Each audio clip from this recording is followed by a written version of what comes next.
Saturday morning. And that means it's time to catch up on the local and statewide high school sports scene.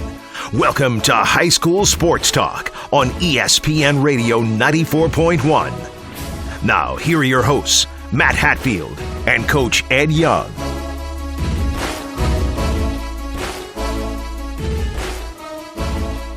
Good Saturday morning and welcome to this latest installment of High School Sports Talk presented by VirginiaPreps.com and Larry King Law. If you're injured in an accident, you know who to call at 757-INJURED for Larry King. I am Matt Hatfield. I'm the coach, Ed Young.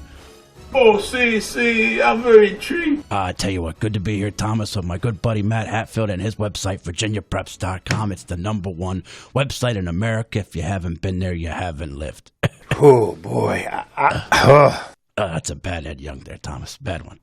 No, I can't do that the whole show. My voice would be gone if I did that the whole show. I think you should do a whole 2-hour show where it's just a one-man show. Oh, it's just you, and then you pretend to be Ed, and then you could do all your coach impressions. You could pick oh no, listen, I wouldn't make it out of this studio you alive. do the best impressions of, and then you do a fake interview with them. It'd be a fantastic piece of art. You know, this is a true story. As you know, our good pal that passed away a couple of Decembers ago, the late great Ben Moore. We would go to Fall League, or I'd be at a football game.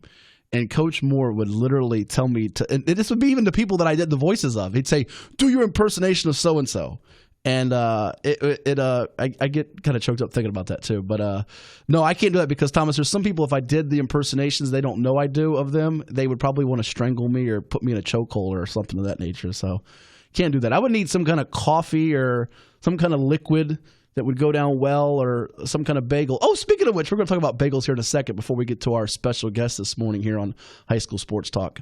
Now, the coach is not here today. He's on assignment. I'm assuming, Thomas, that he is watching his gal, his favorite female athlete in America, Serena Williams, in the Wimbledon women's final right now against Simona Halep, trailing in 2 sets, which is surprising because I think most people were picking her to win. In fact, he called in yesterday on the show on the 757 at 6. Sonny Durst from the Daily Press, he figured, I think he said 3 sets for Serena. As most people I read online said, she'll take care of this relatively easy. But Halep How was is Serena only 11th? And is that something lingering from when she had to take time off? It's got to be. I would think so. I'm surprised Halep is 7th too because she's pretty darn good as well. I'm not saying she should be 1, 2, or 3. Serena should just be like permanently #1. You would think so. I mean, with what she's accomplished. However, she's down in the second set as we speak to I don't believe you can get 10 female tennis players in the world better than Serena Williams. I'm not sure you can get 5 better than both her and Halep. And Halep is 7th.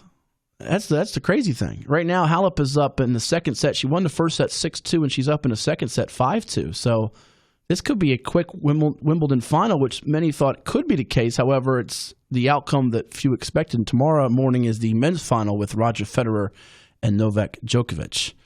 By the way, Thomas, you can pull up for us. We haven't got any. We just posted it, so we don't have any votes. I'm sure the poll question today on HS Sports Talk 941. We also have a question of the day, HS Sports Talk 941 here this morning. And while you punch that up, we want to tell you our guest lineup scheduled for today. We're going to be talking with Steve Monninger, the head football coach of the Norfolk Academy Bulldogs, around 10:30 this morning here on ESPN Radio 94.1 as they get set for the upcoming football campaign. Just a little more than a month away on the private school side of things for Norfolk Academy. We're going to play back Nakai Meredith. We had him on the 757 at 6 last month. He's committed to NC State out of Catholic High School in Virginia Beach. At the time, they were Bishop Sullivan. They've gone through the name change since then. So Nakai Meredith, we'll have that interview if you missed it last month or you want to hear it again. It's coming up at around probably 10:45, 10:50 this morning.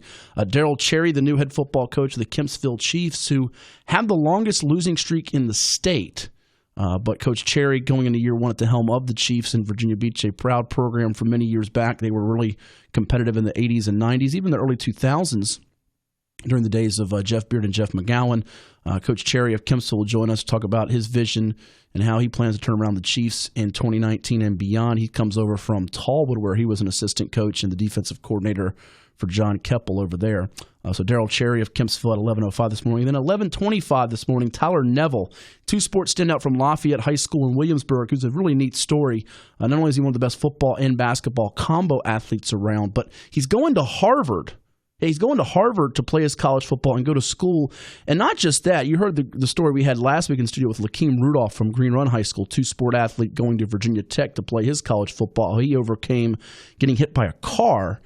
He could have died. So could have Tyler Neville. Tyler Neville's overcome a Hodgkin's lymphoma, which is a form of cancer of the immune system. So he'll tell us about that and what's on tap for him at Harvard. He got offered by South Florida, in fact, out of the AAC the day he was offered, or he committed to, I should say, play at Harvard. Had about 26, 27 offers. So we'll chat with him and put him through rapid fire at the end here on ESPN Radio 94.1. But as I teased a few moments ago, we have a question of the day and a poll question on our HS Sports Talk 941 Twitter page. By the way, if you missed last week's show, it's up on VirginiaPreps.com, as well as our first video show, High School Sports Talk Plus, that yours truly, Matt Hatfield, and the coach, Ed Young, have done in a while, as we gave you our top 10 games, as well as Ed holding my feet to the fire. Yes, he literally put my feet to flames, Thomas, and said, will this team repeat as state champs or not? So go watch that video on VirginiaPreps.com.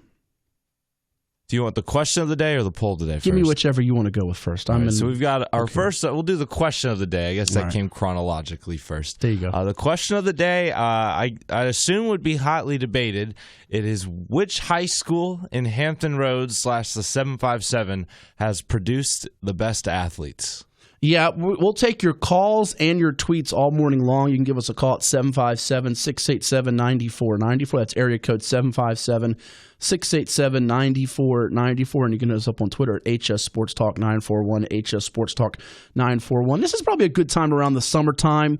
Not a ton going on the high school sports front to go over this, because a couple of things made me think of this. One, they have the Hampton Roads Youth Foundation football camp taking place right now as we speak at Hampton University, and a lot of the former and current NFL players come back home for that. A lot of the high school teams are there and players.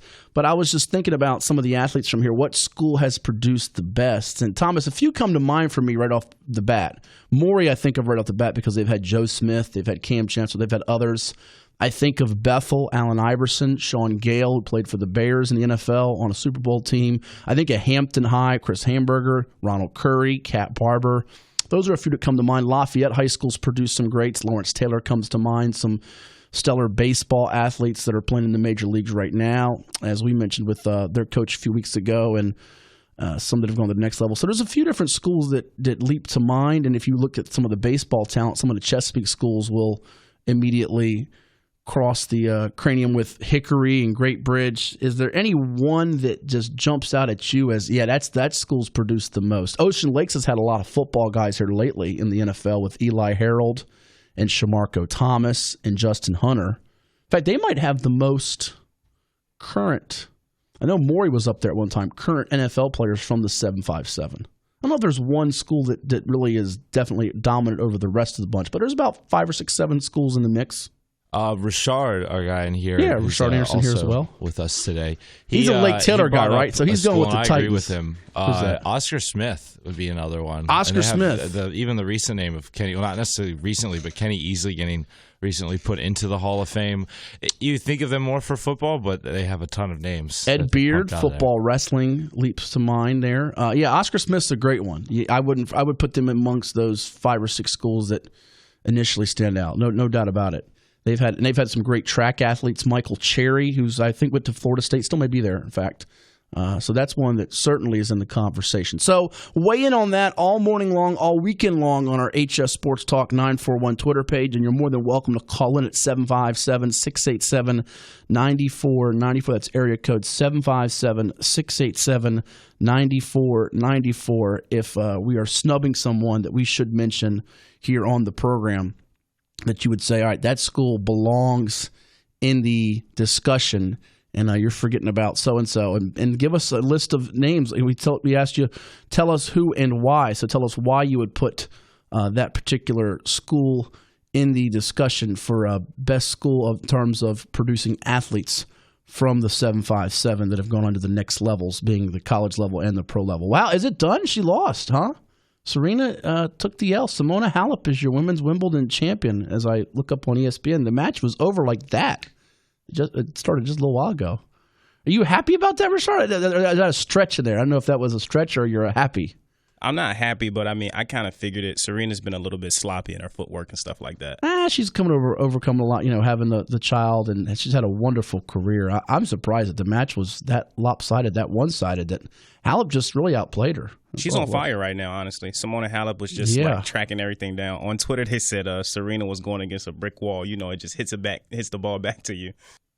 Well, Coach is not here today, but he always uses his analogy of it's like playing tennis against a wall. So I'm sure we could apply that today. That's exactly what it was. I just feel like, she's coming back from, having a kid and stuff like that. She's struggling, I feel like. But, I don't know if we're going to see the last of Serena. She looked a little bit upset today, though. Yeah, I'm sure she'll come back with a vengeance and try to get another Wimbledon before she retires in her illustrious career, trying to tie the record, in fact, in straight sets. Simona Halep beats Serena Williams, if you're just now tuning in. We've got a high school sports talk presented by VirginiaPreps.com till noon this morning here on ESPN Radio 94.1, also brought to you by Larry King Law. You are welcome to call in anything you want to talk about in the world of sports, particularly high school sports. That is our main theme and specialty each and every Saturday morning here from 10 a.m. to noon. Give us a call at 757-687-9494. That's area code 757-687-9494. I'm sure we'll be hearing from Keith in Smithfield in a bit. I'll update you on how Boo Williams' team is doing down at Peach Jam for the Nike EYBL. That's the Elite Youth Basketball League. It's the premier high school hoops tournament in front of college coaches for the summer. I'll give you the update on the 16 and under travel team and the 17 and under travel team when we come back from break. But also, you're more than welcome to give us a call. Anything you want to talk about at 757-687-9494 alongside Thomas Simmons and Rushard Anderson. Matt Hatfield, don't you go anywhere because it is ESPN Radio 94.1. Now back to high school sports talk on ESPN Radio 94.1, presented by VirginiaPreps.com. Here's Matt Hatfield and Coach Ed Young. No Coach Ed Young today. He's on assignment somewhere. Your guess is as good as mine, but Matt Hatfield's here, and I'm not flying solo. We got Thomas Simmons and Rushard Anderson here in the building as well, pushing the buttons, turning the knobs, keeping us afloat. If you're just tuning in, Simona Halep has defeated Serena Williams in the Wimbledon women's final. It's being televised on ESPN. The men's final tomorrow morning with Roger Federer and Novak Djokovic. The phone lines are open for you to give us a call at 757-687-9494. Give us a call. Anything you want to talk about in the world of sports. High school sports is our main theme here each and every Saturday morning at 757-687-9494. And we'll punch you right up here on the Trinity and Trilogy Tattoo Hotline here on ESPN Radio 94.1. It is High School Sports Talk presented by VirginiaPreps.com and Larry King Law this morning. And guys, I don't know if you saw it or not, but on the baseball front last night, a pretty special evening out in California in Anaheim as Taylor Cole and Felix Pena combined to throw the 11th no-hitter in Angels franchise history. They honored the late Tyler Skaggs, who passed away just a couple weeks back. Everybody wore jersey number 45. Mike Trout had 6 RBIs, a big blast, and so did Justin Upton make a big impact out of Chesapeake. Upton homering in that rout of the Mariners. In fact, it was Upton's idea to put the jersey on the mound after the no-hitter last night, as Mike Trout said after the game. So neat way to honor their teammate who passed away, and Tyler Skaggs, as the Angels got a victory. And I tell you what, wouldn't be surprised if the Angels, if they're able to get a pitcher, they got to get a pitcher before the trading deadline, somehow can put themselves in the wild card hunt. They have to get pitching help, but offensively they have enough bats, and certainly led by Trout. And now Justin Upton, looking healthy, can make a big difference here, as the 31-year-old is back and looking like he is going to be a real threat here in the lineup for the Angels the rest of the way. So great to see the Chesapeake product get on the board and had a home run last night in that victory for the Angels. I mentioned before we went to break that Boo Williams' teams are playing down at the Nike EYBL Peach Jam. I've been down there a couple of years, just a really neat tournament. Not only is it a great tournament with premier basketball, the food in the hospitality room, which is just tremendous. The peaches they're real. That's why they call it Peach Jam. They are the real deal, folks. Haven't had better peaches in my life. Can't get them at the grocery store as good as the peaches down there in Georgia at the Riverview Park Activity Center for the Peach Jam. And final score for the 16 and under team. They started out 2-0 to Boo Williams' 16s. lost a game last night to Team CP3 71-58, yet they were the number 2 seed from their pool. Out of all the teams, they take the top 2 from each pool, and there's 4 pools for 16 and under for the Elite 8, if you will, the tournament of the Nike EYBL 16 and under championship, as well as they take 8 teams for the bracket for the 17 and under championship. But for the 16 and under age division, Boo's team was the second team in their pool because of that loss to CP3, and they just played Team Griffin this morning. I believe that is a Blake Griffin-sponsored team, if I'm not mistaken, and they came up short today. Had a 12-point halftime lead at 43-31, but unable to hold that as Team Griffin outscored Boo's bunch, the 16 and under division, 54-34 in the second half, an 85-77 win for Team Griffin over Boo Williams. Trey Alexander had 28 points to power Team Griffin. There are some local names on the roster for Boo's 16 and 17 under, which we'll get to in a moment, but one that's not from our area, David Jones, was the top scorer and rebounder for Boo's team with 26 points and 11 rebounds. Jaden Epps, who played his freshman year at Granby High School in Norfolk, and word has it he will be playing at Kings Fork High School in Suffolk this winter as a sophomore. He had 20 points and 6 assists for Boo's team in that defeat. Other contributors, Marcus Banks, who's going to Bethel High School in Hampton after playing at Walsingham Academy this past year. He had 14 points, 4 3-point makes. They also have Jelani Darden from Norview High School, LaShawn Lee from Norview High School, Jacob Cooper from Green Run High School on the roster. So they go out in the quarterfinals. However, Boo Williams' 17 and under team will be in action later today at noon against AOT Running Rebels out of Georgia. And Boo's 17 and under team got themselves a very important win last night, 94-88 over the Family. Some local names of note for them. They have Jordan Battle on the roster from Norfolk Collegiate, Alan Struthers from Menchville, who was the son of Menchville coach Lamont Struthers, also starred at CNU and went on to the NBA. They got Tyson Brown from Kempsville, Mark Williams, one of the main attractions from Norfolk Academy, the big 7-footer, younger brother of Elizabeth Williams, who plays in the WNBA, went to Princess Anne High School and Duke. Mark had 16 points, 13 rebounds last night in the win. And then Cam Thomas, who played as a freshman at Oscar Smith High School in Chesapeake, did not play basketball at all as a sophomore, yet got a ton of recruiting attention, and then spent this past year at Oak Hill Academy, the powerhouse prep program, if you will, under Steve Smith's direction. They've had many of stars that have gone to the NBA, such as Carmelo Anthony and Ty Lawson, and even Kevin Durant was there for a year. Cam Thomas is actually leading the entire EYBL in scoring at 29.2 points per game at the Peach Jam. So if Boo's team is able to win the day at noon, they'll play the winner of Texas Titans Team Why Not at 8:30 p.m. tonight to get to the Final Four, and then if they won that game, they would play in the championship tomorrow at 2 o'clock. Now, in the past, ESPNU has televised the Peach Jam championship. They've also televised the Final Four. I'm not sure. I've not looked at the television guide to see if they are carrying that on TV or not. So, anyways, if you've got the remote and you want to check it out, maybe it might be up there. So there you have it. And those are the updates for Boo Williams' 16 and under and 17 and under programs at the Nike EYBL Peach Jam. It's High School Sports Talk presented by VirginiaPreps.com. Give us a call if you want to talk sports, high school sports in particular, at 757-687-9494. That's area code 757-687-9494. A couple of commits to tell you about this week on the football side of things, as football will really be heating up in the next month with scrimmages, and then the games beginning the last week of August around the area and the state. And if you want to go through your team's schedule, we've been saying this the last couple of weeks, we'll do it all the way up to the season. You can give us a call at 757-687-9494. I'm never afraid or shy to give you my early prediction on your team at 757-687-9494. We'll have on Tyler Neville in the next hour of the show from Lafayette High School in Williamsburg, who's going to Harvard. A young man from Ocean Lakes High School in Virginia Beach, an offensive lineman by the name of Tyler Stevens, has committed to James Madison University to play his college football. He picked the Dukes of JMU over about 25, 26 other offers as well, a bunch of FBS and FCS schools that were really interested in him. And we've got a story up on Tyler Stevens on VirginiaPreps.com if you want to check that out to read. And on the basketball front, what I mentioned this morning, Rushard School, Lake Taylor named a new head basketball coach on the boys' side.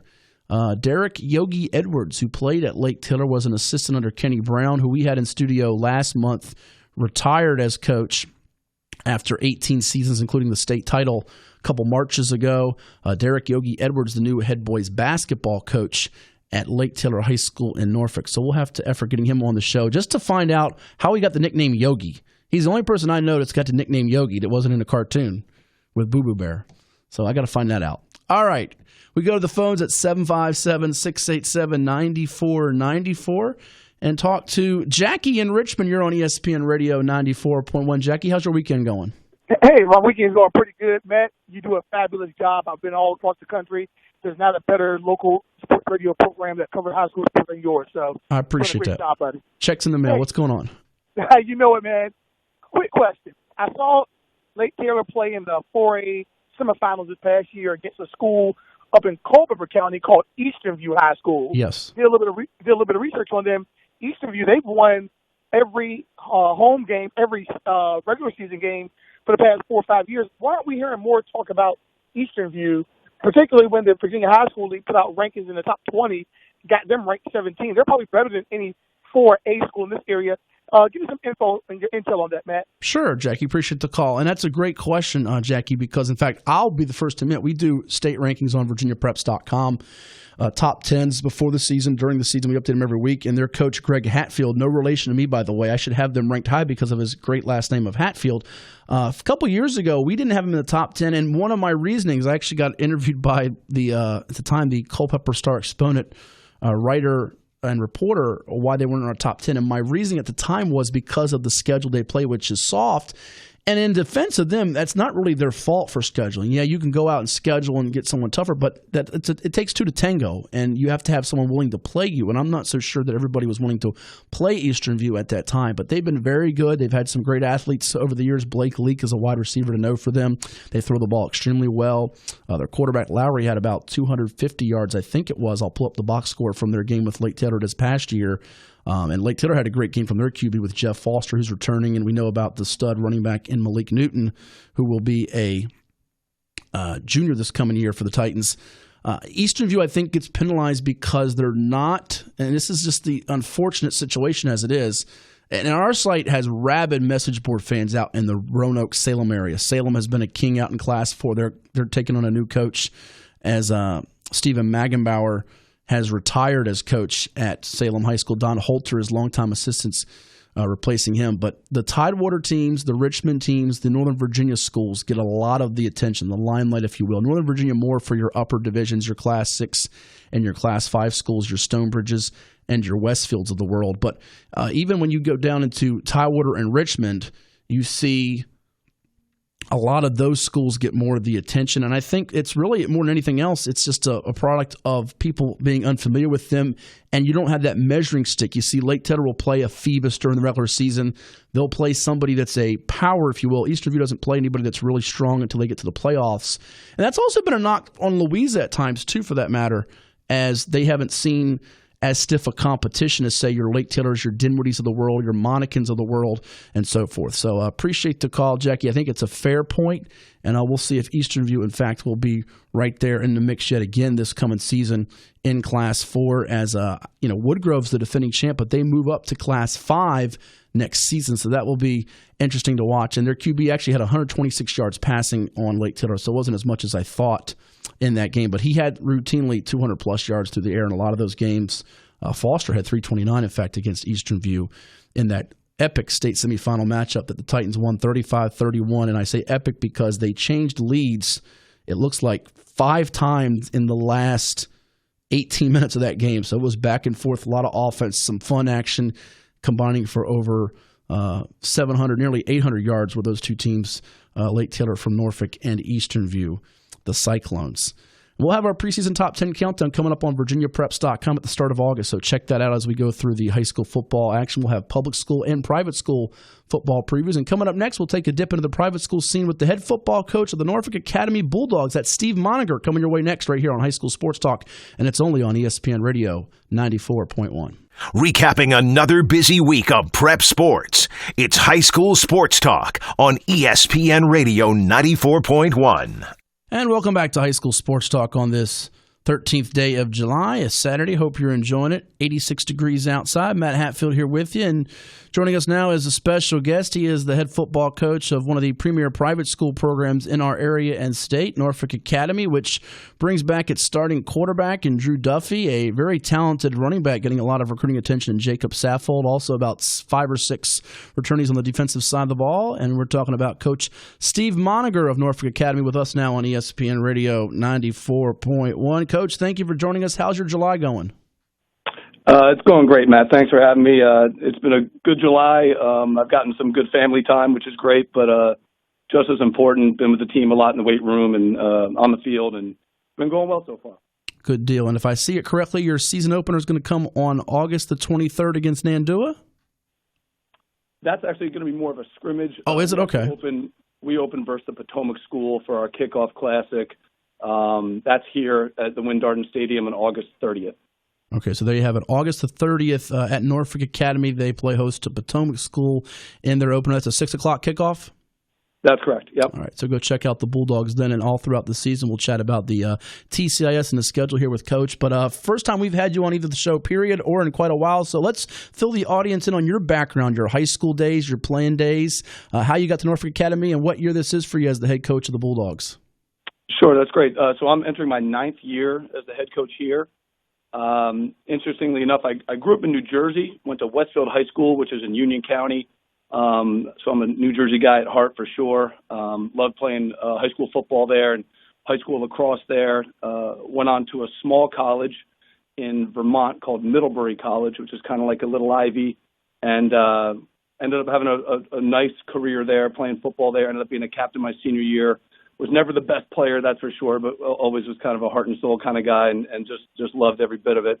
And then from there, I actually stayed on and coached at the college level in Division III, coached all sorts of different positions from O-line to D-line, linebackers, DBs. I was a defensive coordinator for about 6 or 7 years.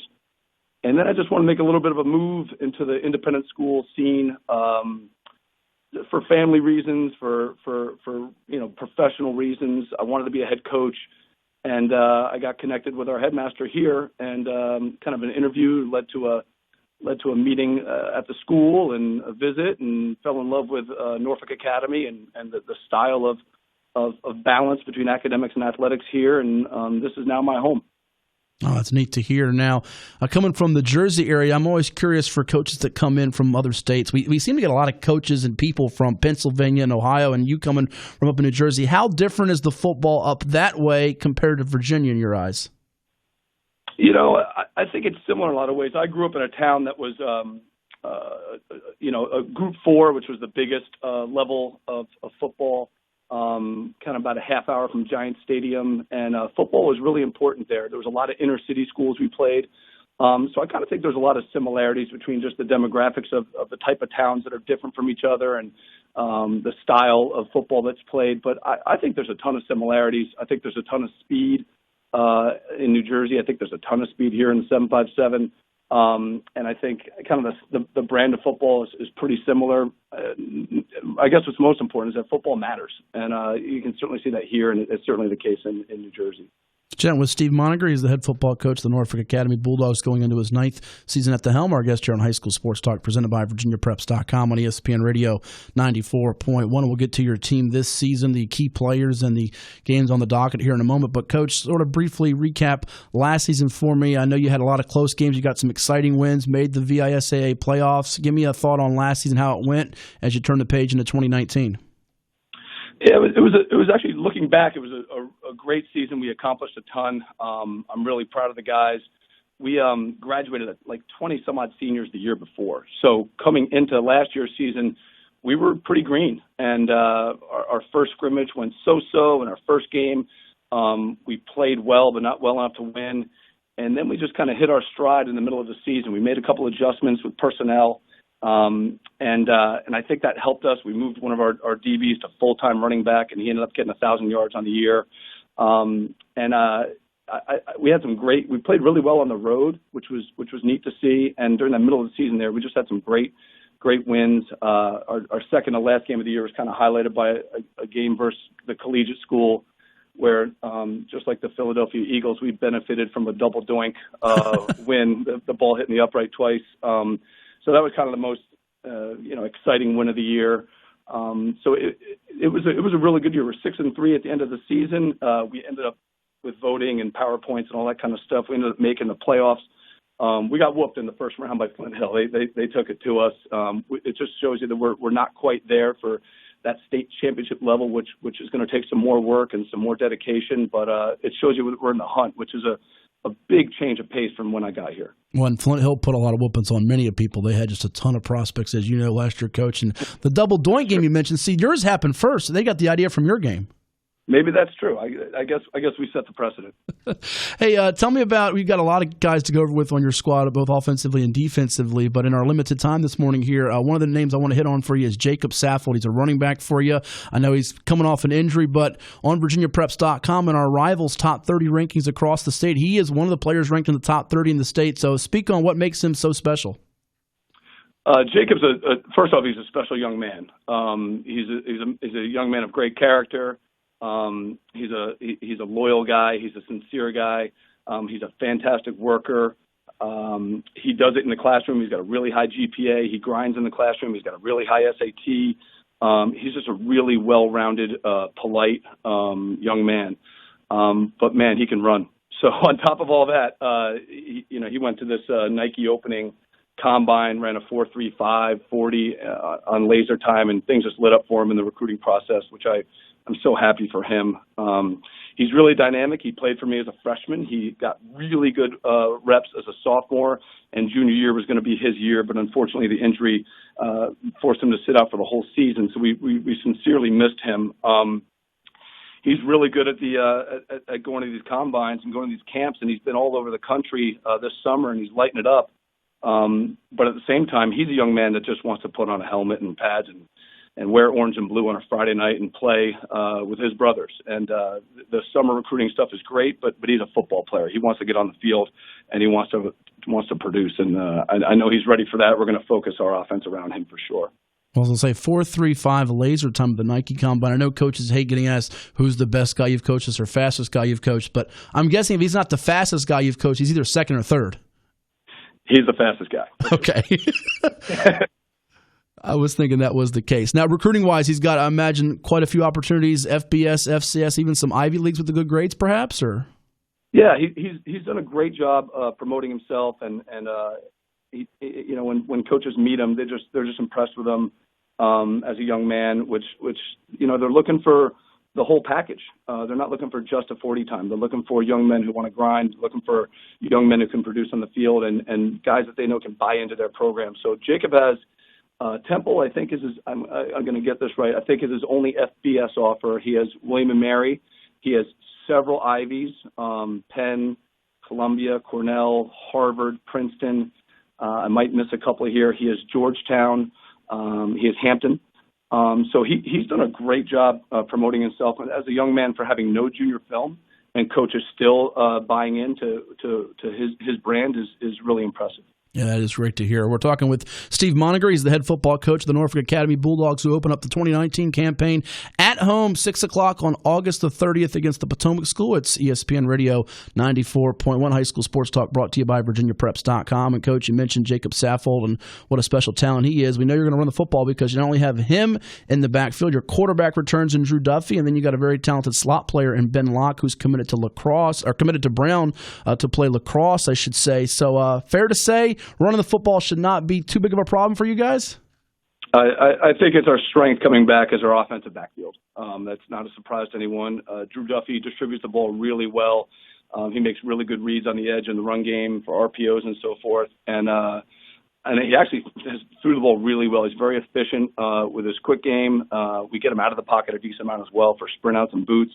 So we're expecting big things from Drew as a senior. He just improved every game last year. And Ben Locke is our slot receiver that gets the ball in jet sweep and gets the ball in the perimeter pass game. And we've sent him on verticals. He's got really good speed. He's got great shake. He can return kicks. Ben Locke is a special young man. He's a grinder. He's a heck of a lacrosse player, obviously. But he's just another example of, at Norfolk Academy, those well-rounded 2-sport, 3-sport athletes that contribute to our school in so many different ways and contribute to the culture of our school in so many different ways, in the classroom, on the field, on the court. So we're really blessed to have those guys. Well, you got some good pieces on both sides of the ball, Coach. And I imagine with the private schools in comparison to some of the public schools, depth is the biggest question. Everybody says that at every level. Oh, we got to have more depth, But you got some good linemen up front. I'm taking it, but it's just a matter of how many do we have? Is that going to be a key question for you going into this year? Yeah, I mean, on paper, if you look at like kind of a general depth chart walking into the season, we're at about 12 offensive linemen, about 13 or 14 defensive linemen. So we'll be fine.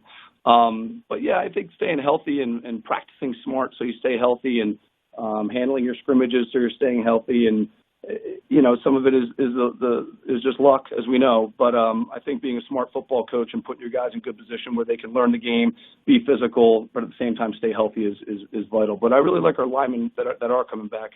One of our captains' young men is Gil Ware.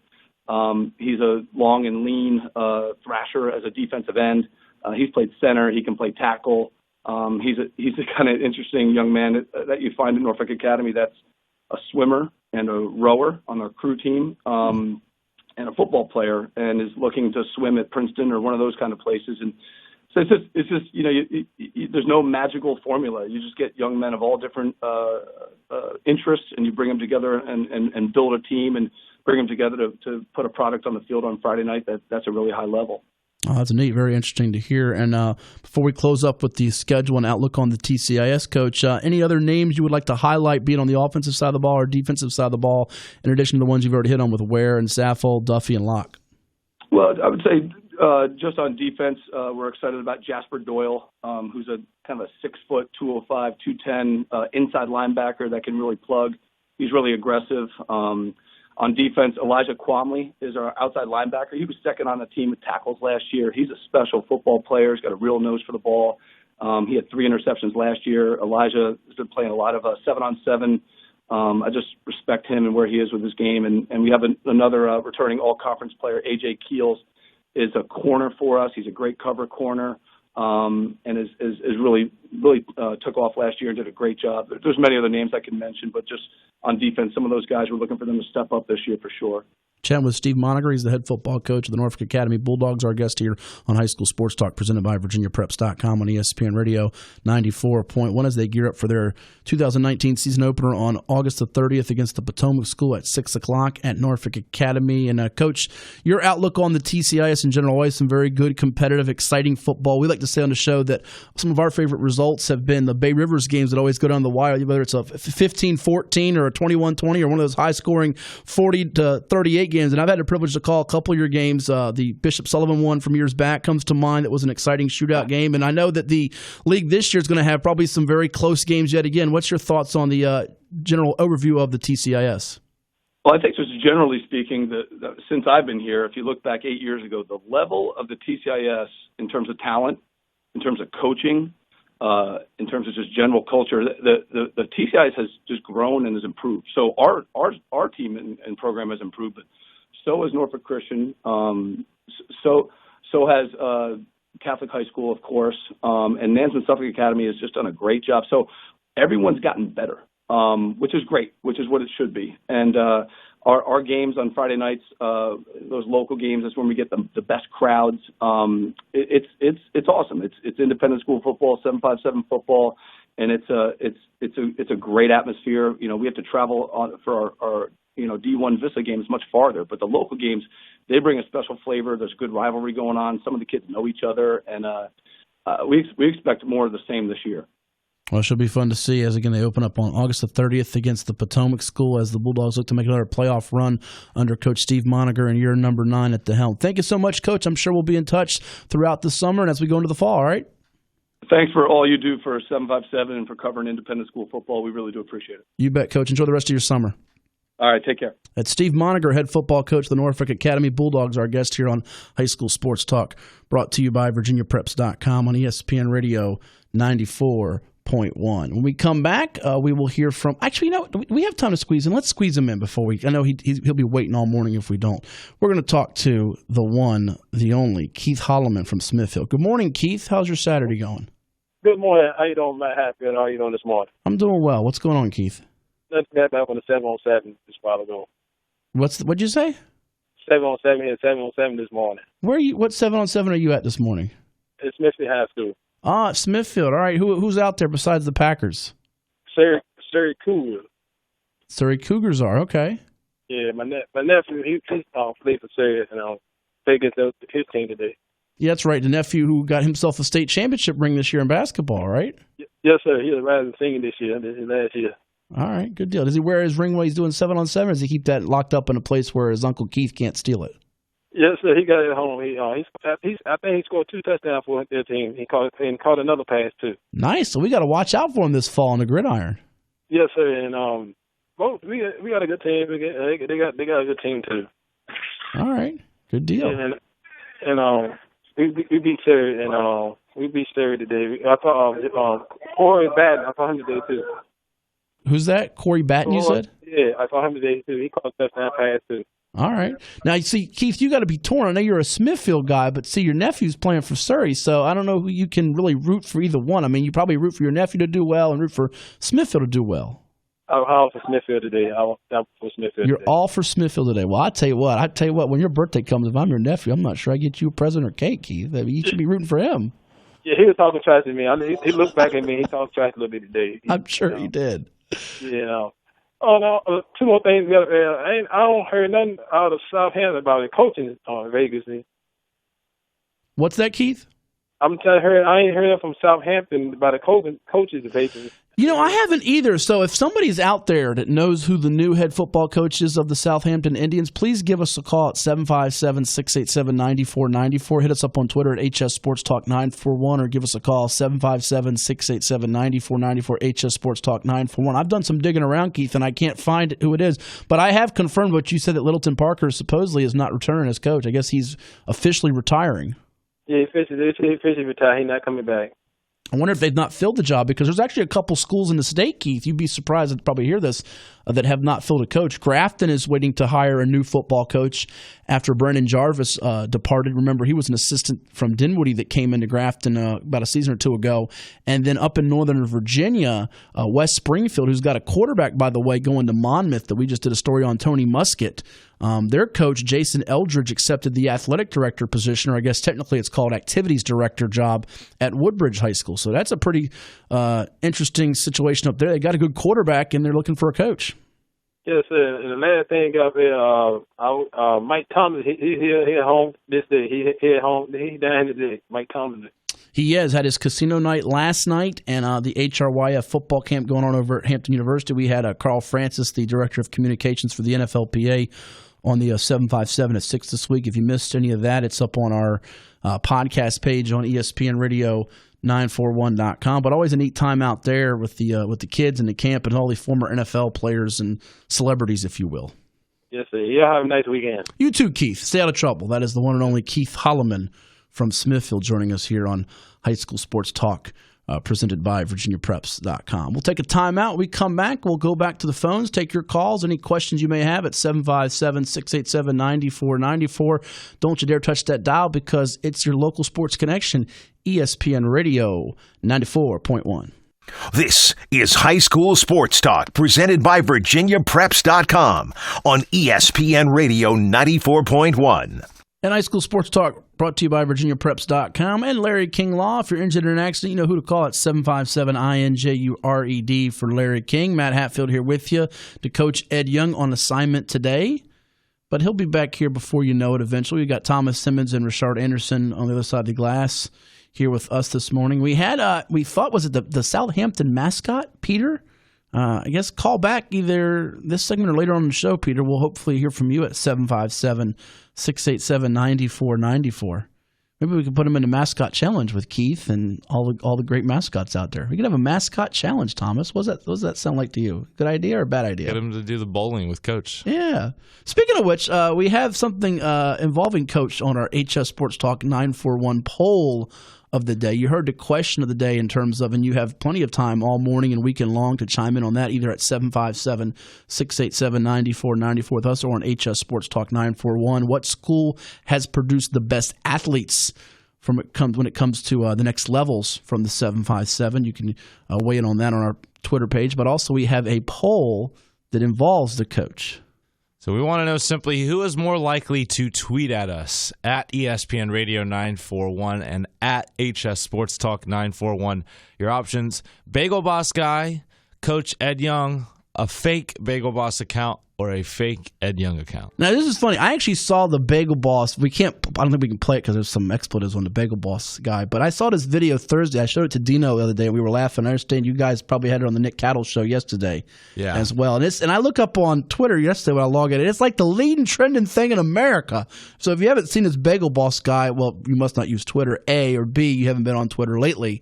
So what's winning the poll right now? I'm going to guess a fake because A, Coach doesn't have a Twitter account, and B, I don't know that the Bagel Boss guy has a Twitter account. Yeah, it is currently fake Bagel Boss account at 35%, followed by a tie between the Bagel Boss guy and a fake Ed Young account. Yeah, there will be a fake Ed Young account, I think, before the real one actually happens. Unless I can somehow hold Coach's feet to the flames and make him have to agree to it on something. But see, he's very sly when it comes to that. He has, it has to be like on his terms. And even when he loses wagers, like the wear a Diamondbacks jersey if they do better than the Yankees, which was the one year they had a chance to do better than the Yankees, and they did, he doesn't actually own up to the wager because he thinks in some crazy way that I'm the one responsible for getting him the jersey. So. Shut your mouth! You're not God or my father or my boss! You're not God, my father, or my boss. That sounded like my dad. Oh, wait, he might be listening. Dad, I didn't mean that. I was just joking. So what if it was his boss or his dad? Would he still scream at him that way? I guess so. That's. I mean, God's not going to talk to him. I don't think. I'm not sure he's going to see God the way he's been acting lately. Jeez, that guy. Woof. Rough. Hey, hour one is in the books. When we come back here for hour two on High School Sports Talk, we got you set with some more football talk, some fun football talk. In fact, the new head football coach of the Kempsville Chiefs, they look to make some noise in the Beach District. They've had some struggles of late. Daryl Cherry will join us. And then Tyler Neville, who is committed to Harvard. Yes, Harvard. So, he's a brain, probably much smarter than I am. He plays football and basketball at Lafayette High School in Williamsburg. We'll talk about all that with him coming up here on High School Sports Talk with Thomas and Rushard. I'm Matt Hatfield. Don't you go anywhere. It's ESPN Radio 94.1.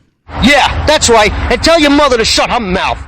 Now back to High School Sports Talk on ESPN Radio 94.1, presented by VirginiaPreps.com. Here's Matt Hatfield and Coach Ed Young.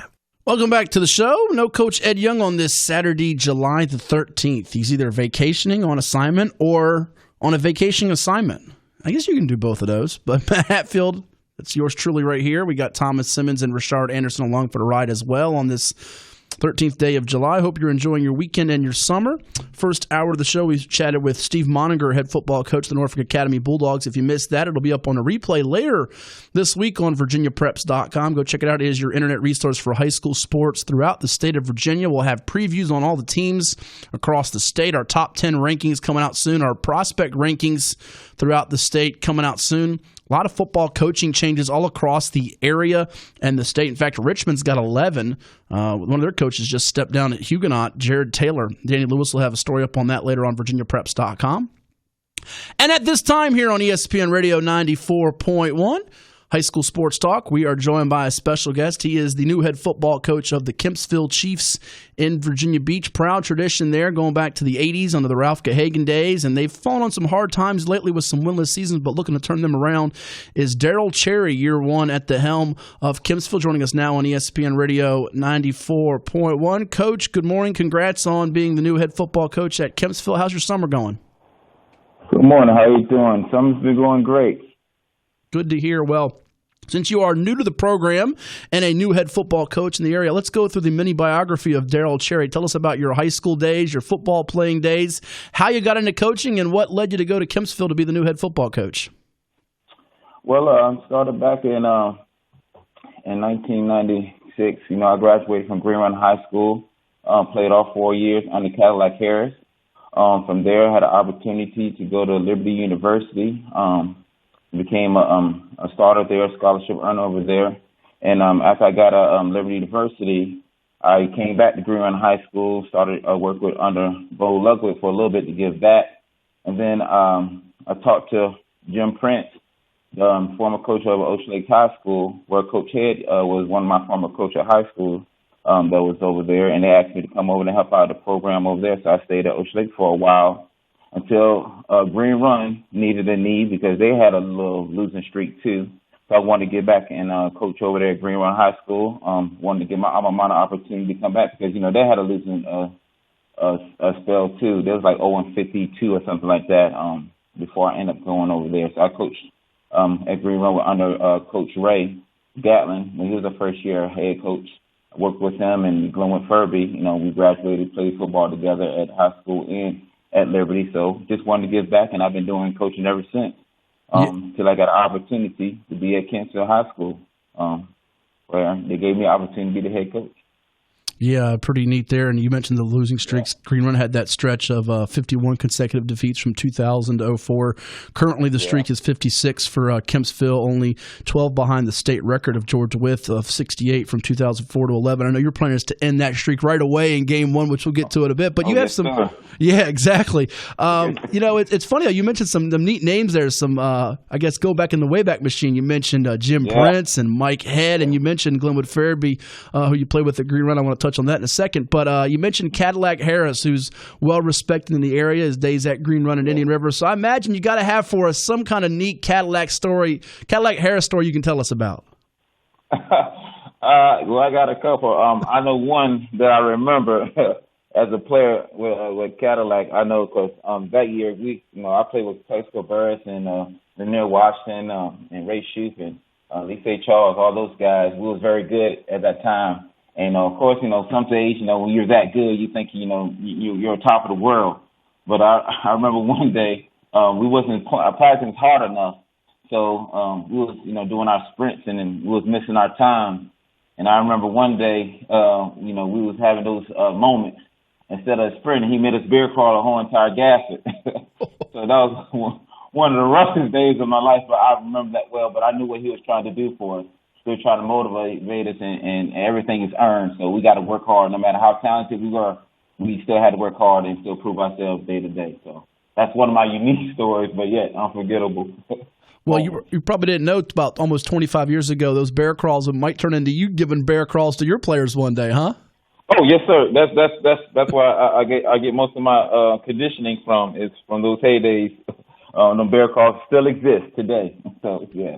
Before we get into the key players for the Chiefs this year on offense and defense, we're chatting with Darryl Cherry, the new head football coach of the Kempsville Chiefs here on High School Sports Talk, presented by VirginiaPreps.com on ESPN Radio 94.1. Take me back to those days at Green Run. I mean, you saw when you had Plaxico there and Glenwood Fairby and the team was riding high, making the playoffs, and then they went through the rough patch.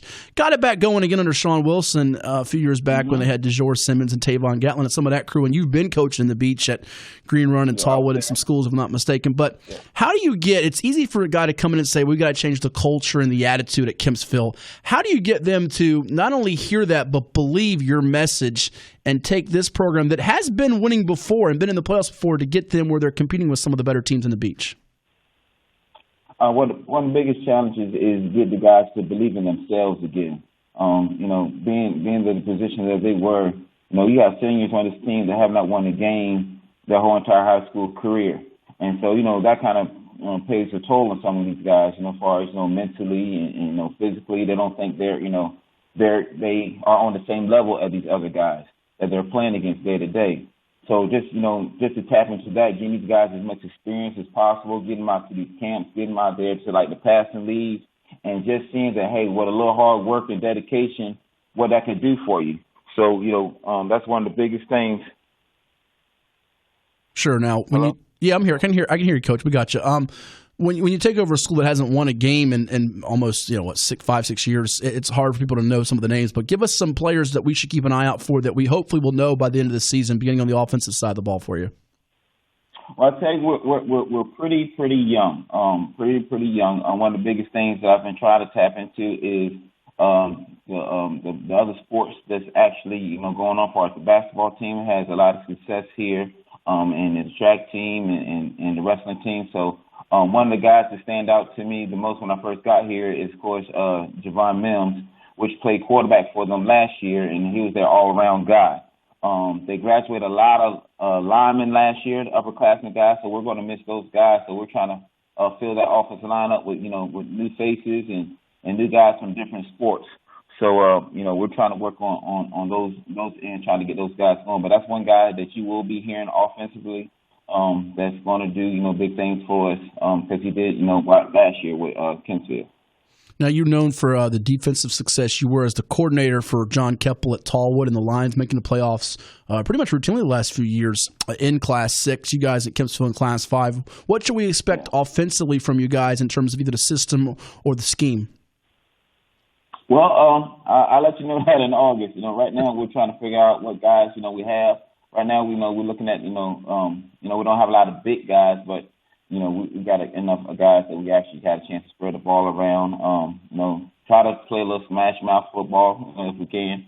But just measuring our team up to the talent we got. So it could be multiple things. So we'll figure that out in August when it comes. As far as offensively, defensively, got guys that can fly around. Probably see some of the same things we did over there at Tallwood. Try to mix it up a little bit with the talent we have over here.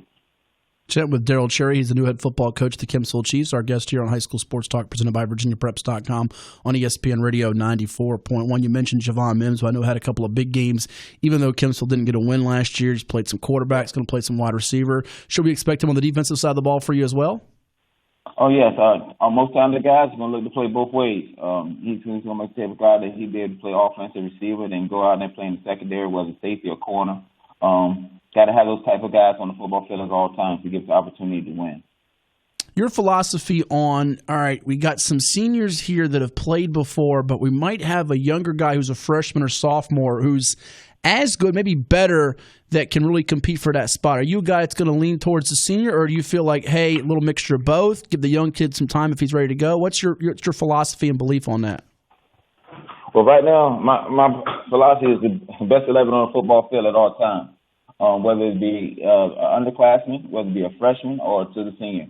We're looking to play the best 11 on offense, best 11 on defense, and best 11 on special teams. So, as far as, I tell the kids, hey, we got to compete every day. And one week, the senior might be great. The next week, the freshman might be great. So, therefore, the best 11 at all times got to earn that spot to play on Friday night. Further along at this stage here in the middle of July on defense or offense in your eyes right now? Where are you guys further along at this moment?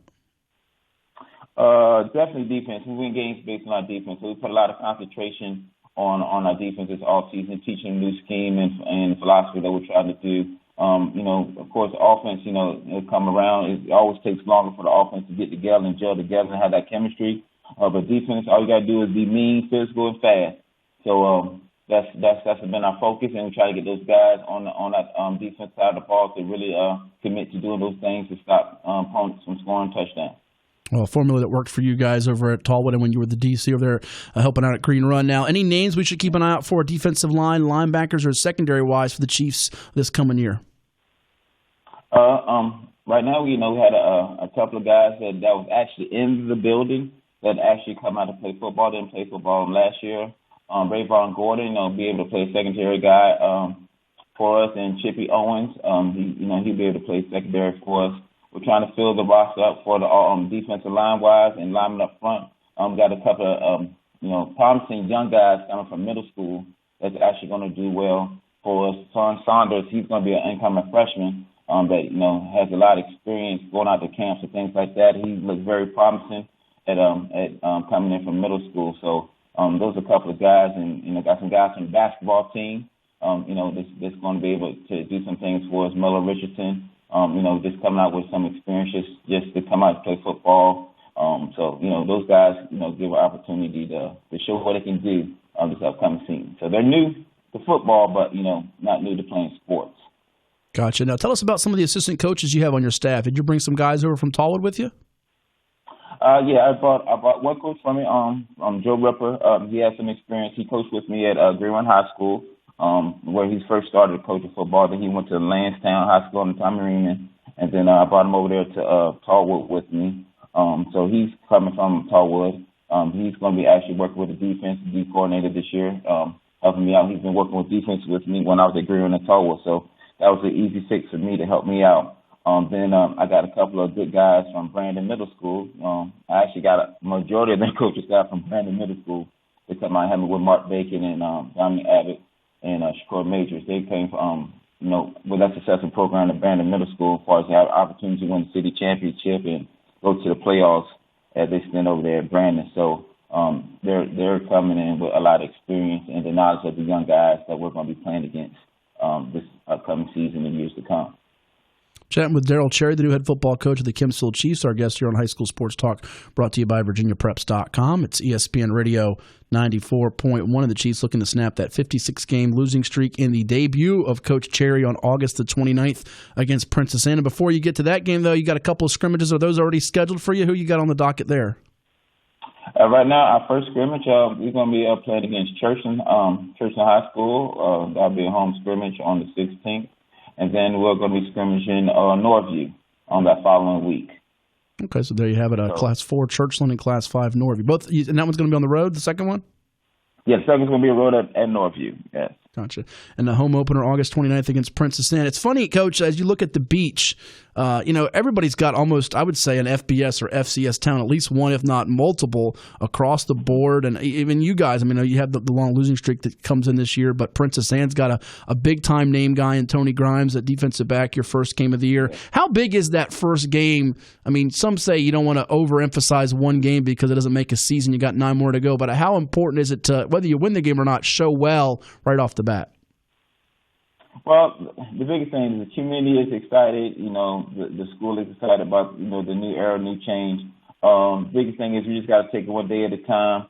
Right now we're preparing ourselves for the season. And when that time and that week comes, we're just going to take it one day at a time, one game at a time. Every game, look at it as a winnable game that they deserve to be out there and they can compete with anyone. That's the biggest thing and the message that I'm trying to put forth with them. My line guys are working hard. They do believe and feel that, hey, they have a right to be there and they deserve a win, but they got to earn it. They got to fight for it. So it's going to be a big game, big opportunity. A lot of talk about that first game, winning that first game at home, but that's not the end of the season. We still got 10 games to go, and then hopefully an opportunity to reach playoffs to make it many more. So just take it one game at a time. That's all we can do, and do what we can do. Lastly, Coach, and I appreciate you coming on the program this morning. I'm sure we'll be catching up here before the season gets underway. Anyone you've turned to, be it current coaches in the beach, ex-coaches, people you've played with or against, for advice as you go from, you've been an assistant, you've been part of the game plans and preparation over the years in the Beach District, but now you're in the lead chair. Anybody you've turned to for advice as you go into your first year and first games as a head coach? Well, I've spoken to several coaches throughout the area. You have a lot of coaches that have a wealth of knowledge. That always have ability to share with me. I even reached down to my old former high school coach, Johnny White, that's down there in Georgia, in Douglas County, coaching football. And talked to a lot of coaches that I coached with on previous staffs, and just be able to reach out to them and just just to give the knowledge that they had. As far as I talked to Lansdowne coaches, Ocean Lakes coaches, and one thing about the beach, we all support each other. And that's a fantastic thing. When I got the job, they reached out and said congratulations, and whatever they can do, they would be willing to help me. And they want to see Kempsville have an opportunity to win. Unfortunately, not against them, but they are very supportive and giving me the support that I need. So hats off to the beach coaches and everybody who's part of the beach organization. We're looking forward to what's in store for the Chiefs this year and beyond. Again, their season opener coming up on August the 29th at home against Princess Anne. Coach, wish you all the best, including here from a former Chief, and we'll be talking with you down the road, all right? I appreciate it. You bet. Go Chiefs. Go Chiefs. Darryl Cherry, our guest here, the head football coach of the Kempsville Chiefs in Virginia Beach with us on High School Sports Talk, brought to you by VirginiaPreps.com. on ESPN Radio 94.1. Before we go to break and bring in Tyler Neville from Lafayette High School in Williamsburg. We finally got Peter Haynes from Southampton on the line. Peter, how you doing? It's Theodore Haynes. Theodore Haynes. All right, we're sorry about that. The guys in there thought it was Peter, but it's Theodore. How you doing, Theodore? Yeah, I'm doing great. How y'all doing today? We're doing well. Hey, do you have a new football coach over there? Do you have a name for us? Yes, Travis Parker. Travis Parker. Okay. Okay, he used to coach the JV back in the day. All right, Travis Parker used to coach the JV back in the day. All right, well, if you see Coach Parker, tell him to reach out to us here at the radio station or at Virginia Preps. We'd like to get some insight on his team, all right? Okay, Travis Parker. Okay, I will tell him that. Thank you, Theodore. Appreciate it. All right. And that is the one and only Theodore Haynes from Southampton. So there you have it. We got breaking news. Well, we don't have to do the breaking news tab, but it's Travis Parker is the new head football coach at Southampton. Used to coach the JV. Look at that. We give you brand spanking new news right here on ESPN Radio 94.1. And when we come back, we'll be talking with Tyler Neville from Lafayette High in Williamsburg. He's a two-sport standout in football and basketball, going to Harvard for the next level and to play his college football. That's coming your way on your home for sports, ESPN Radio 94.1. Recapping another busy week of prep sports, it's High School Sports Talk on ESPN Radio 94.1. Back here on ESPN Radio 94.1, Matt Hatfield here with you, and at this time joined by a special guest. He goes to Lafayette High School in Williamsburg, where he helped the Rams finish 12-1 this past year on the football field, reach the Region 4A championship. And oh, by the way, they're going down to Class 3 this year. He had 18 receptions for 404 yards, 5 touchdowns to go with 36 total tackles. Plays basketball, too, where he put up more than 18 points and 14 rebounds per game as a junior. And this past week, he committed to play his college football at Harvard. We say hello and congrats to Tyler Neville here on ESPN Radio 94.1. Tyler, how's the summer going? It's going great. Thank you for having me. Our pleasure, and congrats on the decision. It's I'm sure a lifelong, great decision to go to Harvard. Tell us about what made you decide to pick the Crimson. Well, first off, I'd just like to thank, all the schools that offered me an opportunity or recruited me throughout this very long process. But Harvard, I placed a lot of emphasis on the quality of the degree. And obviously we're talking Ivy League, we're talking about Harvard, and it stands out. So the things I can do with that degree are second to none. So that was huge for me. And then with the football aspect, I really, when I went up there, I felt at home. I liked the coaching staff. So Coach Murphy, he's the head coach at Harvard. He's also the tight ends coach. And you can see that as it's tight end U up there. They have 5 NFL tight ends right now. So that was huge for me, just having the opportunity to play under a mind like that, and like in close quarters too. Having him as my position coach was huge. And the Ivy League, it's good football. I talked to Brendan McGinty. He was a former quarterback here at Lafayette. You probably remember him. I talked to him, I think, the day before I committed, and it just reaffirmed my decision. I just loved everything about it, and I'm really excited to get up there. Well, yeah, no doubt. You get that degree, it sets you for life for sure. And you had how many other offers besides the opportunity with Harvard? How many did you have total? I had 27 total, including Harvard, so 26 without. Yes, sir. Yeah, and you had one, I think, from South Florida the day you picked Harvard, but no seconds thought at all when you thought Harvard was where you wanted to go. That's where you made your mind up? Yeah, yes, sir. Harvard is a place to be. You mentioned the NFL tight ends, so we might see, like Cameron Brate, we might see Tyler Neville one day catching passes on Sunday. I imagine that's the goal for you, right? Yes, sir. That'd be a dream come true right there. Tell us, so when did you really start playing football and realize you would be pretty good at it? Because you can fill the audience in on it. You come from a family with a great athletic background, including your brothers, and your dad played football. Yes, sir. Yeah, so my dad played up in Navy and my brother played at Army, but I'm a Green Hornet. So I started in Little League, born and bred, Green Hornet. So I played through Little League, had a lot of fun playing down there.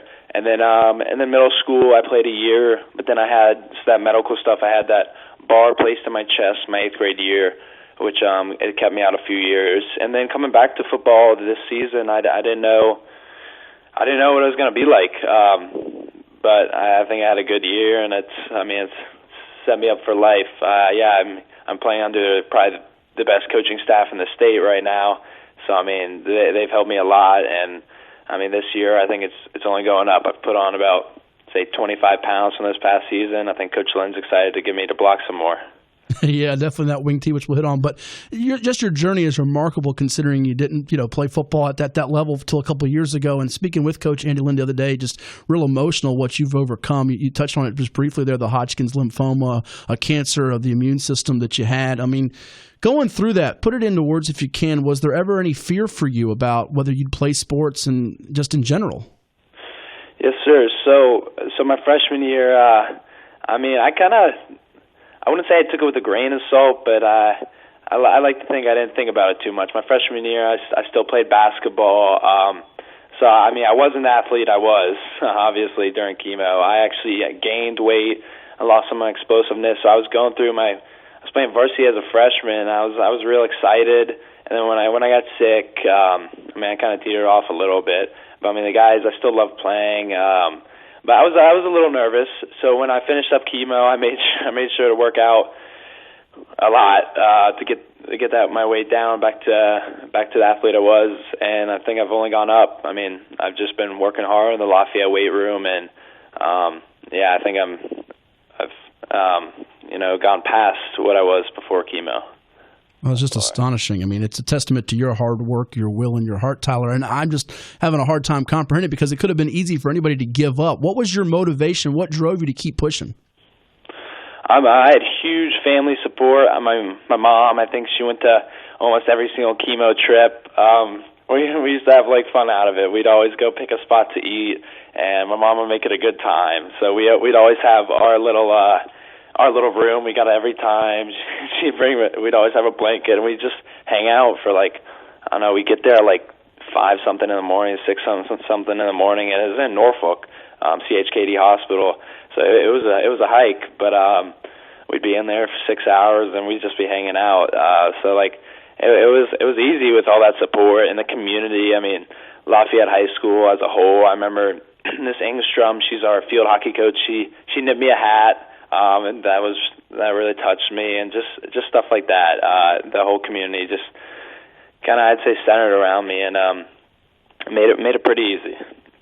Talking with Tyler Neville, a really inspirational story here on ESPN Radio 94.1. It's High School Sports Talk brought to you by VirginiaPreps.com. He's going to Harvard after his upcoming senior year with the Lafayette Rams. He's one of the best two-sport athletes in the state of Virginia, playing football and basketball at the school in Williamsburg. And Tyler, for those that haven't watched you play on the football field or on the basketball court, describe your abilities as a player, be it if you want to talk about tight end in football, linebacker. What sets you apart and makes you one of the better players in the area in your eyes? I think for tight end in football, it's my hands and my ability to go up and get the ball. You throw it up, the odds are I'm coming down with it. I think that's the best part of my game, and Coach Lynn's touched on that too. And I think now blocking will be a great part of my game too. But yeah, the ball goes up, I'm coming down with it. So I've went to a few camps, and that's just what I did. That's what stood out there, just my ability to go up and get the ball. You mentioned the camps. Coach told me you went down to UNC's camp, Wake Forest camp. What did you learn and take away from those experiences? It was great. People think it's just recruiting, but that's actually not true. There's a decent amount of drill work that helps you. So some of that stuff I have taken and put into my own workouts, and it's really been helpful. But unfortunately, at both Wake and UNC, they had tight ends committed. UNC was literally that day. It's all right with me. Well, you just got to make sure that the guy that they took for the offer there, that did, on Sundays you're playing, and he might be playing too one day, but that you're playing, so they may regret that later on. Yes, sir. That's the plan. Well, I'm not regretting anything on this side. Well, that's good to hear. Good to hear. Now, I want to know, why are you guys so good at Lafayette? I want to say it's almost 60 straight wins in the Bay Rivers, and it's easy to say, well, it's the coaching, it's the system, it's the athletes. In your eyes, you're now going into your senior year. You've been here 4 years. Why are you guys so strong at Lafayette where you're annually in the championship hunt? You touched on it. Definitely the coaches and the system. Coach Lynn, they do a great job of working for our strengths and what we're great at, which is pounding that ball, and then every now and then they get to throw it up to me. And the weight room, too. Coach Byron does a great job in the weight room with us. We got 50-plus in the weight room every day during the summer, and we got the captains, me, Chris Wilkerson, Terry Holber, and Isaac Duncan. We're in the weight room every day. We're pushing these guys, and we're getting the best out of what we got. And I mean, what comes with winning championships is everyone wants to be at Lafayette now. I mean, everyone in the area wants to be a Lafayette Ram, so that helps. And we'll get back to this coming season with you guys in the Rams in a second. Then we'll do rapid fire here with Tyler Neville of Lafayette High School on ESPN Radio 94.1. He's committed to Harvard. Obviously, the goal would be to play in the NFL, catching touchdown passes on Sunday. Your family comes support you. If you don't make it to the NFL, what are you looking to study at Harvard and do beyond your time there? So I'm going to study economics. So I want to do something financial advising, consultants, something maybe with stocks. I haven't thought too much into that, but I know I want to do economics. We usually ask, whether it's myself or the coach with me, about kids when they come on here on ESPN Radio 94.1 about the grades. Well, I don't have to worry about your grades. I know your grades are good, but I want to know what the GPA is. So my GPA is a 3.5. Okay. So, I mean, without football, I'm not getting into Harvard. That's what makes it such a great opportunity, and I think I've maxed out my education potential. Well, 3.5 is still better than most. And what's your favorite subject in school? I like history, actually. I mean, I had probably my best teacher ever was Mr. Legowitz. He was like teacher of the year, and he made history fun. He didn't round up my 89.4 though. So. Well, I know you're trying to make some history at Lafayette this coming year, bring the state championship trophy home. First time in 18 years. Last time Lafayette was in the state final, lost a heartbreaker in 2014 to Magna Vista, 25-19. Tell me more about this football team. We know the wing tee is what makes you guys go on offense, but you hit on a couple of names earlier. Your thoughts on the coming season and what we should expect from you and the squad? Yeah. So it was Chris Wilkinson, Terry Holber, and Isaac Duncan, 2 D linemen, and one of our wings. They're our captains too, and I mean they're going to help push this team. And moving down to 3A, we got some more guys: Mike Green, Tommy Gardner. They're 2 big guys who are most likely going to be the next D1 players at Lafayette, and they're going to help push us. I hate to be cocky, but I see the BRD being just another bump in the road for us. We're going to hop right over that, and then we're making a push. I think this year we have potential to win it all. I mean, I think if we've been in 3A these past few years, we might have a few rings. And yeah, I think it's going to be a great year. Great year for sure. Yeah, I'm with you. I think your squad at Lafayette, along with the likes of Phoebus and Norcom locally, and maybe out west looking at Lord Botetourt and the defending champs and Heritage of Lynchburg, got very close last year, lost the region championship to Lake Taylor. I know some key guys were out due to injury, but what did you guys take away from that game, knowing how good Lake Taylor was, and that game was pretty close until the fourth quarter?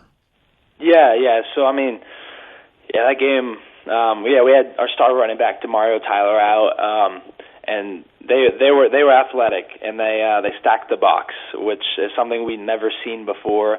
So that was tough. So we just, I guess if anything, I guess we got to work on our spread passing, because I mean playing a wing tee, that's not something we're used to seeing. So I mean we got Luke Hansen. He's going to be in a QB battle with Nate Gilbert. So both of them can sling the ball. So there's no doubt that we're going to have somebody who can throw the ball for sure this year. Last one before I let you go here, Tyler. Actually, before we do rapid fire and let you go, talking with Tyler Neville from Lafayette High School in Williamsburg here on ESPN Radio 94.1. What are you looking to improve on in your game individually, be it on the offensive side of the ball at tight end or defensively at linebacker before you get to Harvard? It would be blocking on offense. So, I mean, last year I was smaller, skinnier, and I put on that weight, and my weight room numbers have shot up. So, I mean, blocking-wise, just getting that technique down, being able to maybe take a D-end and flatten him even if he's got a few pounds on me, stuff like that. So when I go to the next level, I'm able to compete with everyone I'm going against. Well, Tyler, we thank you so much for coming on the program today. Before we let you run, we'd like to do rapid fire. We throw some hard-hitting questions, see if you can knock them out. You ready for it? Yes, sir. Here we go. Tyler Neville from Lafayette High School, a standout in football and basketball, all-area performer going to Harvard for the next level to play his college football. All right, Tyler, what's your favorite TV show?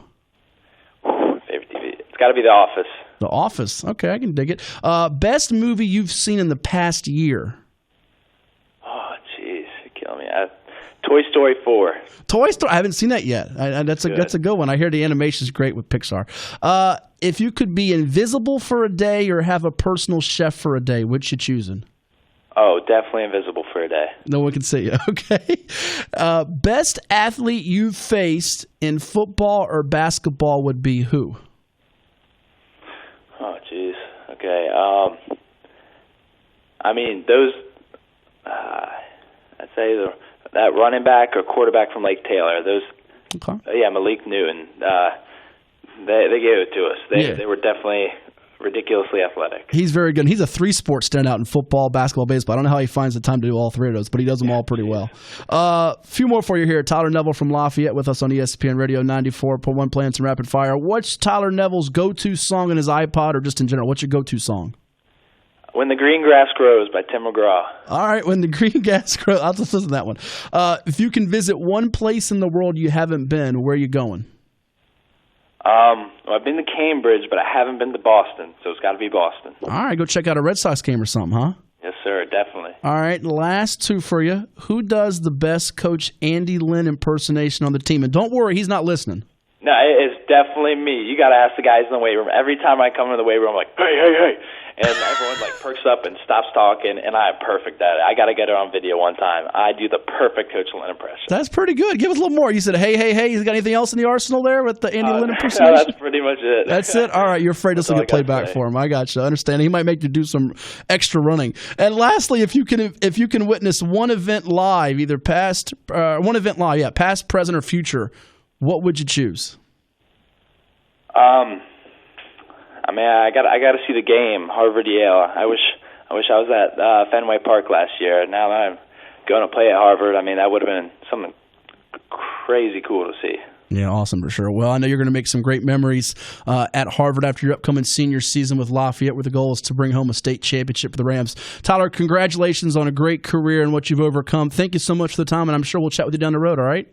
Yeah, thank you so much for having me. You bet. That is Tyler Neville from Lafayette High School, our guest here on ESPN Radio 94.1. It's High School Sports Talk brought to you by VirginiaPreps.com. Just a tremendous story to overcome what he's gone through, guys, with the Hodgkin's lymphoma, a form of cancer of the immune system, and just very upbeat. And you see why he is so successful in the classroom and on the football field as well as the basketball court. We'll take a timeout. It's High School Sports Talk brought to you by VirginiaPreps.com. Give us a call at 757-687-9494 on ESPN Radio 94.1. This is High School Sports Talk presented by VirginiaPreps.com on ESPN Radio 94.1. Your wishes are command. Someone actually just texted me, how did Boo Williams' teams do at the Nike EYBL Peach Jam? It's Matt Hatfield here on High School Sports Talk, brought to you by VirginiaPreps.com and Larry King Law. If you're injured in an accident, you call 757-INJURED for Larry King. We got Thomas Simmons and Rushard Anderson here as well. If you missed those results earlier in the show, we'll tell you about them now. Team Griffin beat Boo Williams' 16-0 in the quarterfinals of the championship bracket. The quarterfinals of the championship bracket for 16-0. It was Team Griffin 85, Boo Williams 77. They were up as many as 16 points in that game, 12 at the half, and Team Griffin outscored them by 20 in the second half to win by 8. So they're done in the quarters there. As for Boo's 17-0 program, they won yesterday over Phenom University, helped them move into the tournament bracket of the final 8 in all of Peach Jam. The EYBL takes 40 of the best teams on the Nike circuit to Peach Jam. Boo's team at the 17-0 division is one of 8 remaining. They play AOT out of Georgia, running Rebels, coming up at 12 noon today. So we'll have results later up on our Twitter page, my Twitter page at Hatfield Sports, if you want to find out how they do with some local flavor on the team, including Mark Williams out of Norfolk Academy, Tyson Brown, who played at Kempsville, Cam Thomas, who played at Oscar Smith, and some others. Oh, by the way, we've had some guests from those places, Norfolk Academy and Kempsville, on the show this morning. Steve Monninger, head football coach of Norfolk Academy. The new head football coach at Kempsville, Darryl Cherry. Also, we're just joined by Tyler Neville of Lafayette High School in Williamsburg, basketball, football standout going to Harvard. If you missed any of that, it'll be up on the replay later on VirginiaPreps.com. Phone lines are open to give us a call. Anything you want to talk about in the world of sports, high school sports, especially our flavor every Saturday here from 10 a.m. to noon. Give us a call at 757-687-9494 here on ESPN Radio 94.1. That's 757-687-9494 this morning here on the program. And we have, is it Orioles baseball coming up after we're done? I think it's Orioles baseball, It is, right? yeah. Playing Tampa Bay at Baltimore. At 1:05 p.m. first pitch. Did you watch any of the All-Star festivities, home run derby or game? I watched a little bit of the home run derby and the All-Star game, but I was so distracted with basketball still. I understand. Well, everybody's been with all the crazy trades and free agency activity, and then it's been also busy in the sports world, even though July is considered one of the quieter months for sports on the calendar with the Wimbledon tennis, with the World Cup last week. I was looking this up, Thomas. I couldn't find it before we go to break and finish up here this morning with the eSports Talk. I don't think we've had a person from here, and they can correct me if I'm wrong, that played a high school ball here in the 7x7. We've had so many great baseball players with Ryan Zimmerman and David Wright and the Uptons and so forth that's won either the home run derby or MVP at the All-Star game. I don't think we've ever had anybody do that in Major League Baseball. I feel like we would have had to. I thought so too, but I checked I trust it that you would have done at least some research. I did do some. And started looking at names. Now so. listen, there could be. I can't name any off the top of my head if that helps make your point. Well, it does help make my point. A and B. I'm also stating this because if I'm wrong, you know how people out there, I call them the bird watchers out there, they will quickly either text me, call me, or email me, and the phone lines are open at 757-687-9494 to tell me you're wrong. So and so was it, and I hope you do because I checked it, and it's very possible I could have skimmed and missed it, but I don't think we've had anybody do that. I wonder who will be that first person to win either the MVP or the Derby. I would think maybe it's more likely to have MVP than the Derby, but then again, we've had good players from here, but nobody's been known as a power hitter slugger, one of those, hit 50 home run guys like your Aaron Judges of the world, your Giancarlo Stantons of the world, your Pete Alonsos of the world. We don't have any of those guys, so I don't know. Now that I think about it, Allen Iverson got MVP in the basketball All-Star game. I'm positive of that. Like 95% positive. Shard said he did it twice. Twice? Did he get it twice? Okay. Well, I'm checking. I'm banking on he's Googled it to find it out for sure if he didn't already know it. But there you have it. All right, we'll come back. We'll tell you about esports. Don't go anywhere. It's High School Sports Talk brought to you by VirginiaPreps.com. Find us on Twitter at HS Sports Talk 941 and listen to us right here on ESPN Radio 94.1. Now back to High School Sports Talk on ESPN Radio 94.1. Presented by VirginiaPreps.com. Here's Matt Hatfield and Coach Ed Young. Back here on High School Sports Talk. No Coach Ed Young today. He's on his vacationing assignment or wherever he is in the world of, we hope, planet Earth. I don't think he's left planet Earth. Although sometimes some of the things he says makes you wonder if he's left planet Earth. Matt Hatfield's here. We got in for the Coach Ed Young on the other side of the glass, Thomas Simmons and Rushard Anderson keeping us afloat, making sure we don't go off the air today. We had our question of the day of which high school in Hampton Roads at 757 has produced the best athletes. Tell us who and why. We've got some feedback on our Twitter page. Young Shaka, which is Princess Anne basketball coach Corey Kofer, says Deep Creek. And I think he says Deep Creek because he went to Deep Creek. And actually a lot of great players from Deep Creek. You think of Mike Scott, who's with the Sixers. You think of some of the NFL greats, D'Angelo Hall, James Anderson, Daryl Tapp. The Creek, Purple Thunder, I can see them being up there. It's a good choice there by Coach Kofer, who went to Deep Creek, played with a couple of those guys, and Mike Scott and Corey Law. Tyre Tyler, who's at Army now. I'm glad he's either tuning in or watching our social pages. Played quarterback at Woodside, and he says, I want to say Woodside, LOL, but everyone know it's Hampton, with laughing faces. Wow, they just disowned you from Wolverines. Thomas, that's like Bucky Hodges a couple of days ago. He talked about this on a 7x7 at 6, saying on Twitter about, even though he's a Hokie, I hope Trevon Hill goes crazy on the Hokies this year with a not-so-pretty Ward, and then the Hokie fans just lost it on him. Hopefully the Woodside people don't lose it on Tyre Tyler like they did Bucky. Yeah, you just, you gotta, it's lessons learned, hard lessons sometimes, Well, I can see you got to support your boys sometimes over your school. You're saying my school's got to learn the tough way, maybe, that my high school ball's out. And you know what else? The coaches and the people out there that are naysayers and haters have to learn that, and we had this up as one of our question of the days or polls this week on the 757 at 6, about the esports. People are against this, Thomas, but and you don't know what esports is. You said, well, you keep bringing up this esports. What the heck is esports? Well, the Virginia High School League has decided to pilot esports for the upcoming school year. And what esports is, to answer that question, is it is taking video game to another level with organized competitive gameplay between two teams governed by its own strict set of rules and guidelines.